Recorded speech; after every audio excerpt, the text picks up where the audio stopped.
Hello, I hope you're having a great day. So, I've got all of my stuff in the back ready to go to the dump.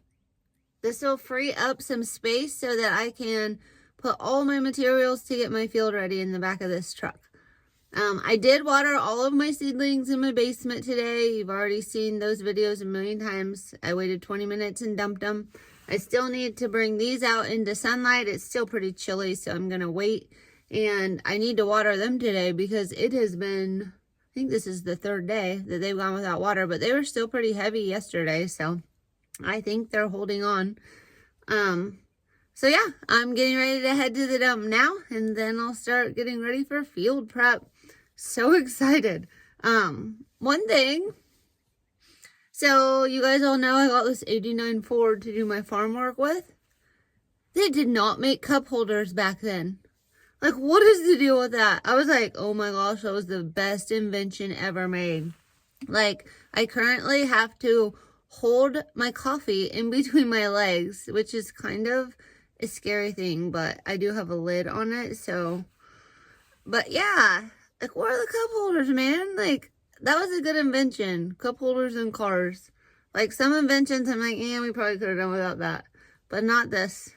This is definitely, I bet when they got cup holders, like the first car with cup holders, they're like, wow, this is so nice. Because it's not fun without them. They must all just drove around carrying their drinks in their hands. I don't know. But anyway, I'm going to get driving, so I've got to put the phone down.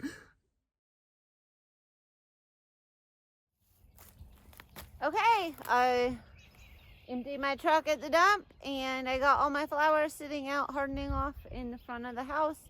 And now I'm gonna load up a bunch of this wood and grab some of my black ground cover, my Sunbelt DeWitt Sunbelt ground cover, and I'm going to try to lay the perimeter first. It's gonna be kind of a walkway, and then I will do the 6-foot sections off of, I got 4-foot DeWitt landscape fabric to kind of go in between the deer fence area, and then I will do my 6 rows of 6-foot sections, and I will use these to hold it down. It's not real windy today, but until I get everything situated, I'm just gonna put a couple on each end, get my drip ran, and then lay down my fabric. That's the plan for today. We'll see how far I get.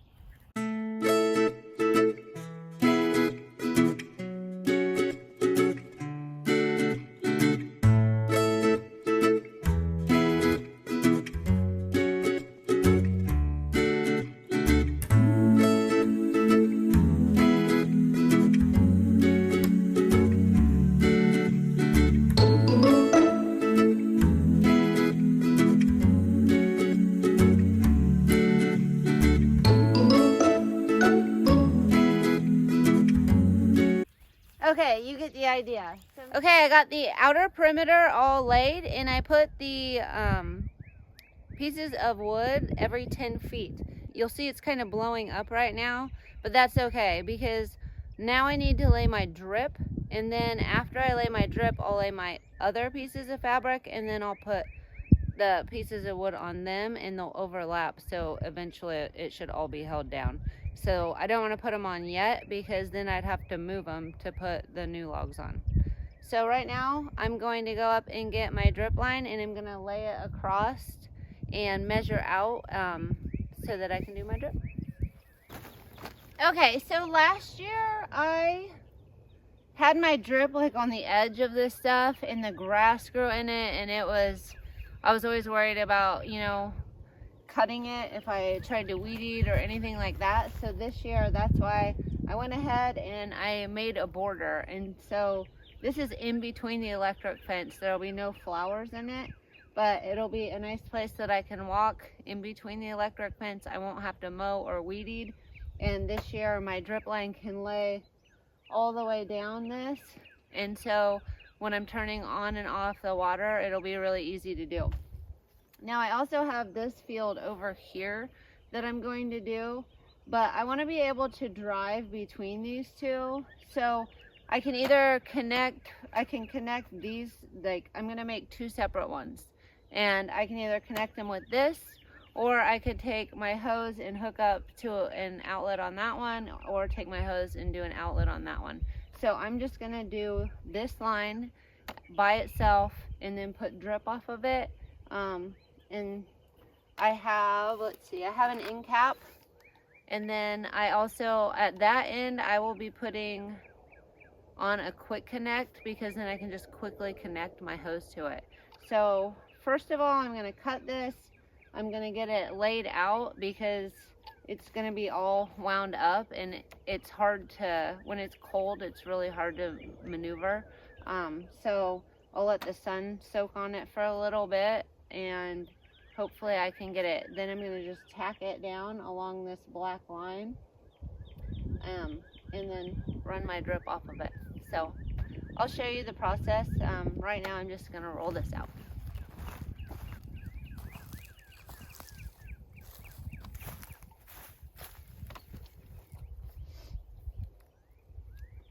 First, last year it was a mess, so this year I'm going to find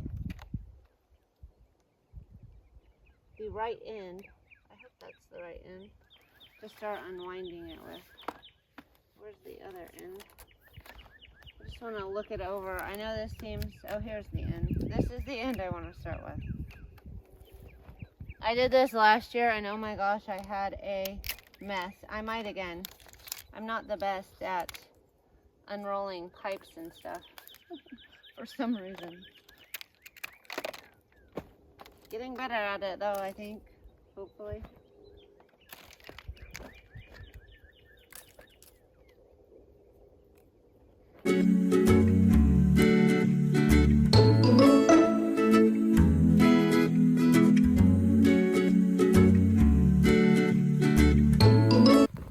Okay, so if we look at this piece of fabric, if I put a piece of drip here where my foot is, it's going to get these 2 rows.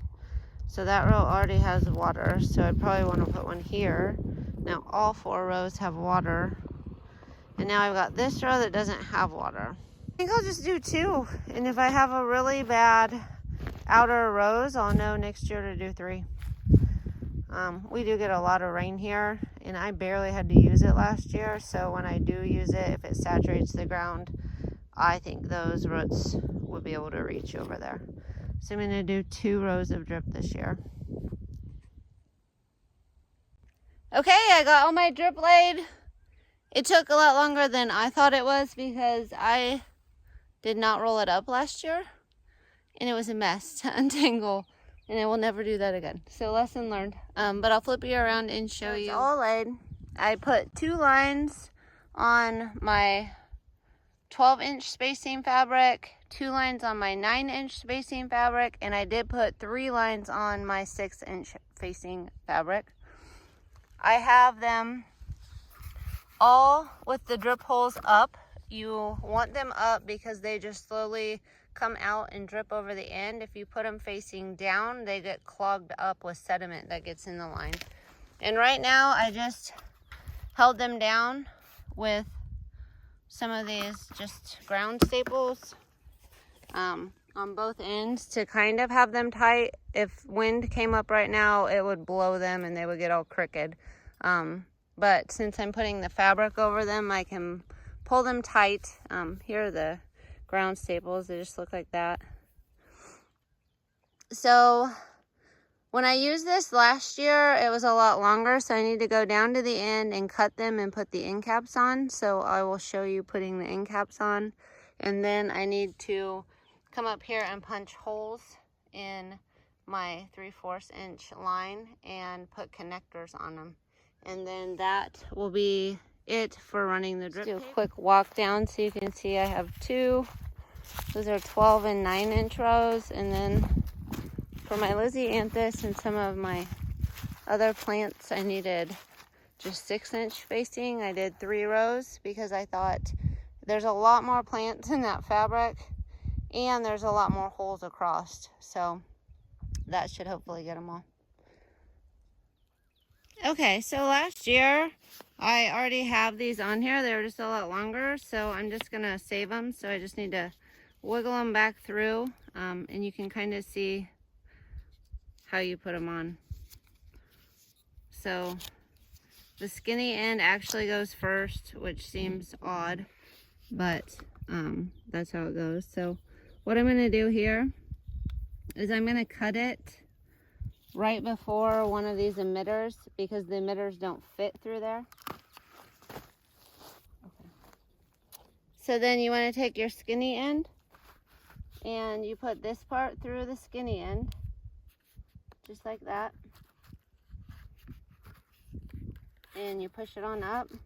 And now you want to roll this 3 times, or 2 times, and then you have like 3 lines on it. So you just roll it twice. And then you pull this back over it like that. And there you go. Now it's tight on the end and it can't go anywhere. So I'll show you one more time up here on this one, just to make sure. So cut it after an emitter. Get your old end off. Skinny end, you wiggle it on like that. You roll it 1, 2 times, and then there's like 3 lines there, and then you pull it back, and now it's on. Okay, so I just went along and I've got all my ends on in the whole row.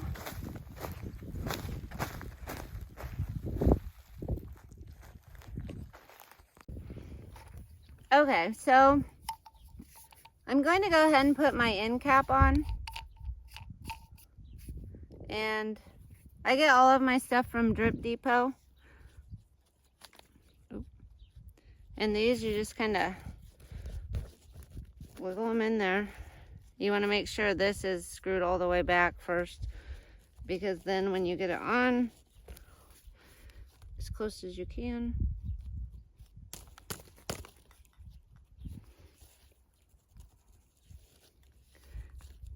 then you're going to take and you're going to screw this on. It goes opposite than the way you would think. It goes, and then that should be my end cap. It doesn't come off now.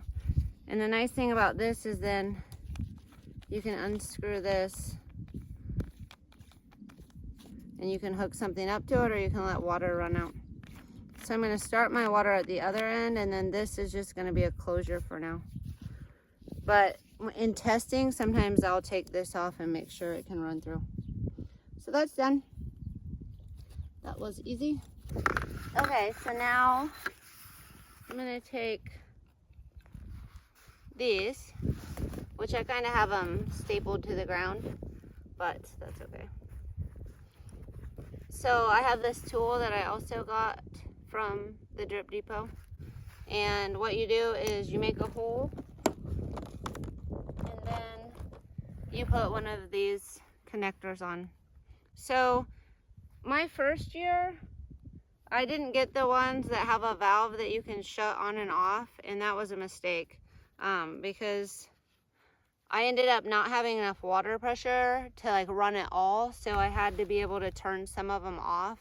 Not to mention some plants don't need as much water as others, so you might not want to water them all the same way. And I found these are a few cents more, and you can just run down the line and turn them off. And the reason I put it on the landscape fabric last year is because last year I had them on the edge of the landscape fabric, and then the grass was growing all over these and I couldn't see them, and it was just frustrating. So I thought this year it would be a lot easier to put these in on the landscape fabric and be able to just to go down and turn them on and off. So what you want to do is you really just want to make a hole in the side here of your drip tube and then put your emitter in. You just give it a little bit of force until you hear it like pop in there, and now you have your hole.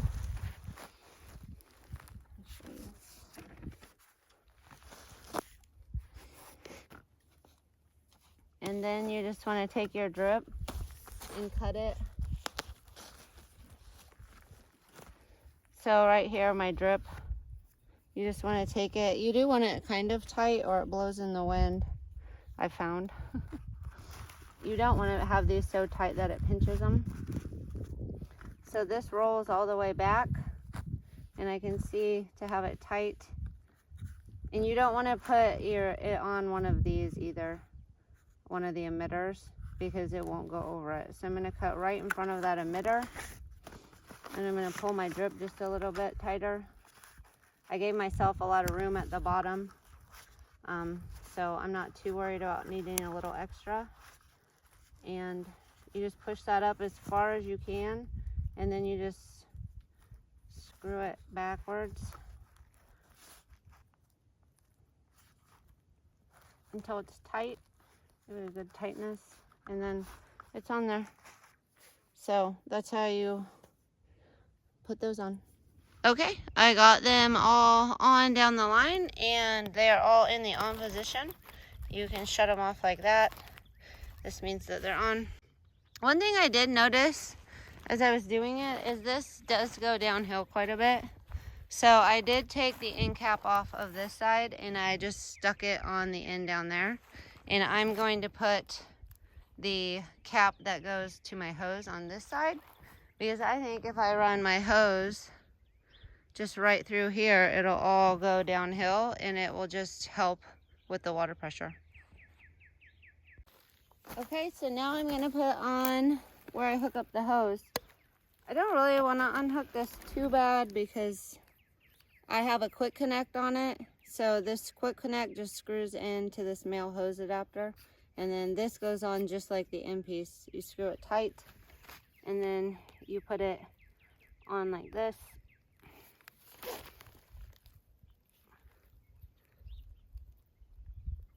And then you just screw it back over the top of it.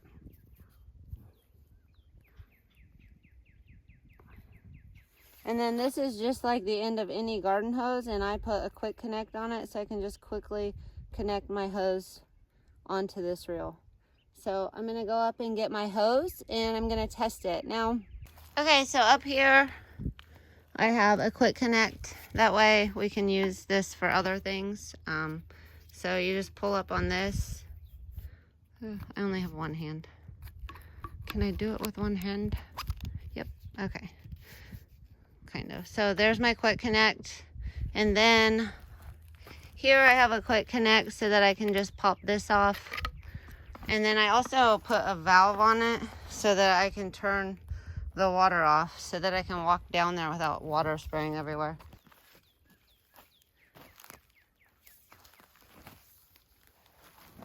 So I'm just gonna quick connect that in, turn on the water. This hasn't been used for a while.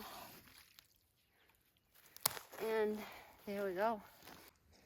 And oh, isn't that a glorious sight? So that's what they do. They just drip and slowly get the water wet. And as you can see, if you can see across here like I can, there's all this shimmering. Isn't that cool? That looks kind of cool. I wonder if the camera's capturing it. It looks really neat. It looks like a bunch of little like light bulbs off the sun. But it looks to me like I have it coming out of every drip line right now.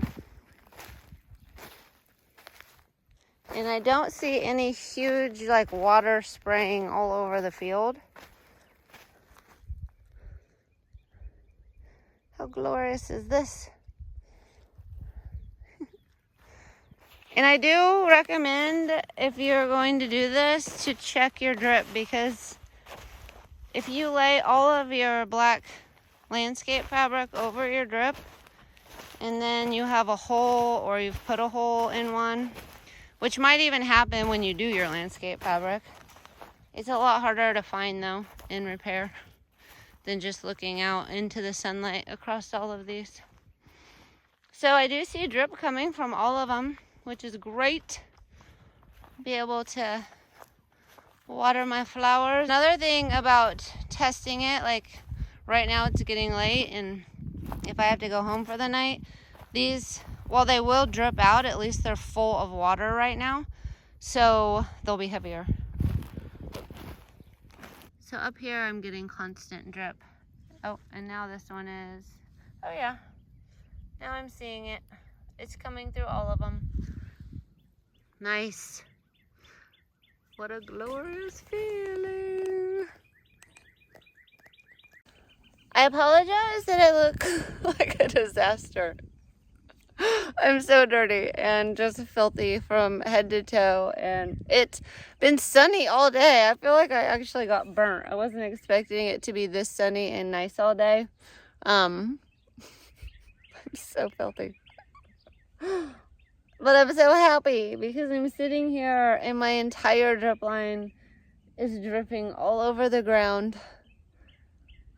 It's glorious. I actually thought I would get all the drip done and all of my fabric laid and on the other field too.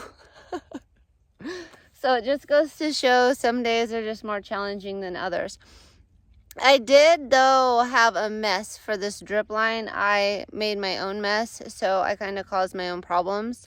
And all of the rest of my drip line is rolled nicely on rolls. So when I do that one, it's not going to take as long. I don't have to run to the dump, and I don't have to water all my flowers tomorrow.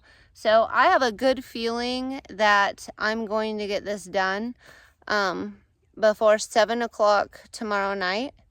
At least I hope I do, because we have a huge storm coming up, and I need all this stuff.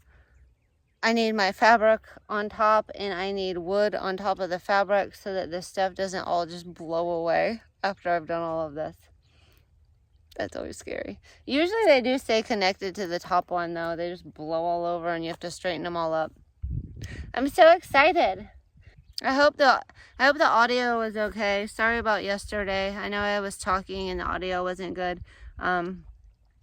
I need to get better at doing the mic, but it gets like in my way when I'm doing a lot of stuff like this, so I just need to find a better mic, and I will do that, but flower farming comes first. So I hope you guys enjoyed this video. I hope you all have a fabulous day.